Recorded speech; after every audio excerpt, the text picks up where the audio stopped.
There is a canyon that does not exist on any map you can buy in a gift shop. For the purposes of this story, let's call it Coldwater Canyon, tucked somewhere in the high desert of the American Southwest, in the kind of country where the rock goes red at sunset and the silence feels older than the stone itself. This is not a documentary. This is not a claim about a real excavation or a real discovery. It is a story built the way old campfire stories are built, out of the things we already know to be true about the past, and one thing we don't. So settle in, because in the next 30 seconds, everything you think you understand about a hidden dwelling in the cliffs is about to be turned upside down. Imagine, for a moment, a research team doing routine survey work on a mesa above a set of cliff dwellings, not unlike the real ones at Mesa Verde.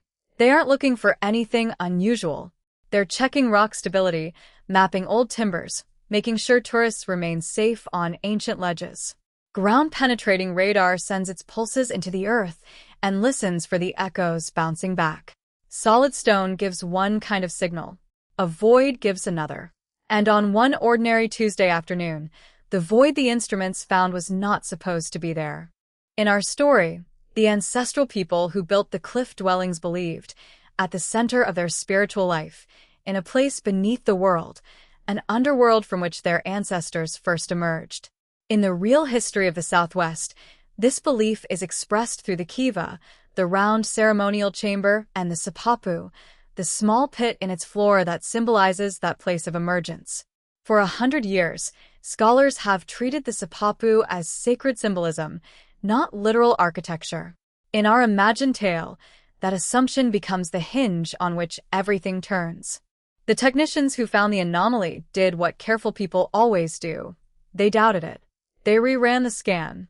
They walked the mesa a second time with recalibrated instruments on a drier day, hoping the ghost in the data would vanish the way ghosts in data usually do. It didn't. The void held its shape. So, in our story, the team feeds the entire dataset into an analytical system, a piece of software with no career to protect and no reputation riding on the outcome, and asks it a simple question: what is actually down there? What comes back, in this telling, is not a single chamber but a corridor. Its walls run parallel for more than 40 meters. Its floor stays level to within a few centimeters. It bends at a clean, deliberate angle and continues downward, sloping gently away from the light. An engineer brought in for a second opinion and shown the reconstruction without context says something that stays with the team for the rest of the project. Sandstone doesn't fail like this. Stone collapses in curves, not corners. Something with intention shaped this. This is where our fictional story leans into an old and haunting idea, one that shows up in flood myths, migration stories, and oral traditions all over the world, that a people who lived through hardship might choose to bury their most important knowledge somewhere it could never burn, never wash away, never be forgotten. In our tale, the corridor doesn't stop at one hidden room. As the team lets the software widen its search, it finds a sequence of chambers, spaced with a rhythm too even to be accidental, each one roughly the same distance from the last, like beads on a string, disappearing into the dark heart of the mesa. Now, in a real archaeological project, this is usually where the story would end, because ground-penetrating radar has real limits, and any serious claim like this would require actual excavation, dating, and peer review before anyone said a word publicly. But this is fiction, so let's keep going, because the next part is the part that makes the story worth telling. In our imagined dig, the deeper the team traces this corridor, the stranger the pattern becomes. Near the surface, close to the cliff dwellings everyone already knows, the stonework is rougher, the kind of thing you'd expect from a people adapting an old technique to new ground. But the farther down the corridor runs, the cleaner the craftsmanship gets. The angles grow more precise. The spacing grows more exact. It's backwards from how we usually imagine skill developing, not a fumbling beginning that improves with practice, but a confident, masterful origin that gets copied, generation after generation, by hands that inherited the method without fully inheriting the reason for it. That inversion is the emotional core of the story, the idea that sophistication doesn't always march forward in a straight line. Sometimes knowledge is passed down like a language slowly forgotten, spoken fluently by a grandmother and haltingly by a grandchild who still remembers the shape of the words, but not quite their meaning. In our tale, the deepest, oldest chamber is also the most technically accomplished. And that unsettles everyone on the team because it suggests whoever carved the first passage understood something about stone, about structure, about the year itself, that later generations only partially retained. Which brings us to the alignment.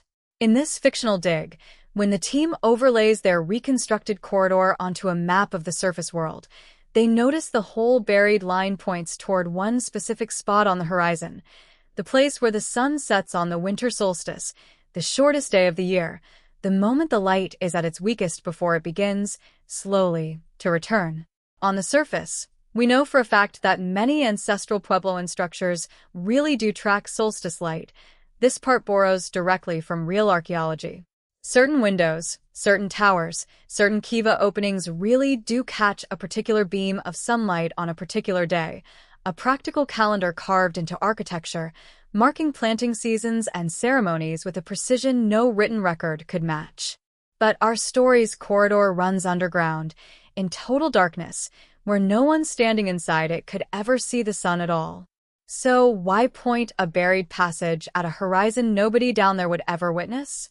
That's the question our fictional astronomer character sits with when she's shown the data. Her answer in the story is simple. Maybe the alignment wasn't for looking. Maybe it was for remembering. A way of saying, in the one language that outlasts spoken language, angle, distance, and stone, that the sun always returns, even in the depths of the longest winter, even if no living eye is there to confirm it. It's a beautiful image, and it's worth pausing on why stories like this resonate with so many of us. Humans have always used monuments to fight against forgetting. Stonehenge tracks the solstice. The pyramids at Giza align with startling precision to true north. Newgrange in Ireland channels a single beam of midwinter sunlight down a 19-meter passage into its inner chamber, a real structure, 5,000 years old, built by people with no metal tools and no written language, and it still works exactly as intended every winter solstice morning. These are documented, real, extraordinary achievements. Our fictional Coldwater Canyon corridor is invented, but the impulse behind it, to build something that speaks across centuries, is drawn straight from real human history. In our story, the team faces a decision. Do they excavate? Do they announce what they've found? And here the tale takes a quieter turn than you might expect. Because the more they sit with the data, the more they start to ask a different kind of question. Not should we dig this up, but why was it never meant to be found? Maybe, in this story, it wasn't hidden by accident. Maybe it was hidden on purpose, sealed by the very people who built it. Once its purpose had been served, or once the world above had changed in ways that made the knowledge dangerous, or simply private. In our fictional ending, the team chooses caution. They document everything. They loop in descending communities before making a single public claim, because in this story, as in real life, sites like this are not abandoned curiosities. They belong, culturally and spiritually, to living people whose ancestors built them, and any real decision about excavation or disclosure has to include those communities from the very beginning, not as an afterthought. That choice, restraint over spectacle, is really the heart of what this story is trying to say. It's easy to imagine a hidden chamber and jump straight to treasure, to secrets, to conspiracy. It's harder and more honest to imagine a hidden chamber and ask what responsibility comes with finding it. Real archaeology, unlike our tale, moves slowly and carefully for exactly this reason, because the ground holds not just artifacts but relationships to descendant communities, to sacred practice, to histories that are still being lived, not just studied. So, let's bring this back to where we started. There is no real corridor beneath Mesa Verde. There is no real AI reconstruction, no real engineer who gasped at impossible angles, no real astronomer who traced a buried line to the solstice horizon. Coldwater Canyon doesn't exist. This has been a story built in the spirit of the very real, very human belief systems of the ancestral Puebloan people, their kivas, their sapapus, their genuinely remarkable astronomical architecture, but invented in its specifics, start to finish, as a piece of speculative fiction. What's real is this: The actual cliff dwellings of Mesa Verde are already extraordinary enough without embellishment. Real stonemasons fit sandstone blocks so precisely, with nothing but mud mortar, that the walls have stood for 800 years through wind, freeze, and fire. Real builders raised multi-story structures on ledges barely wide enough to stand on, and did it without metal tools. Real astronomers among them, and that word is not an exaggeration, aligned real windows and towers to catch real solstice light, encoding a working calendar into architecture centuries before telescopes existed anywhere on Earth. And real questions remain open to this day about why, within the span of 2 or 3 generations around the end of the 13th century, the cliff dwellings were abandoned. Drought is the leading, evidence-backed explanation, drawn from real tree-ring data showing decades of below-average rainfall. But archaeologists still debate the full picture, the role of social conflict, of soil exhaustion, of spiritual or political change, and that real uncertainty is, honestly, just as compelling as any invented tunnel. So here's the honest version of the hook you came in on.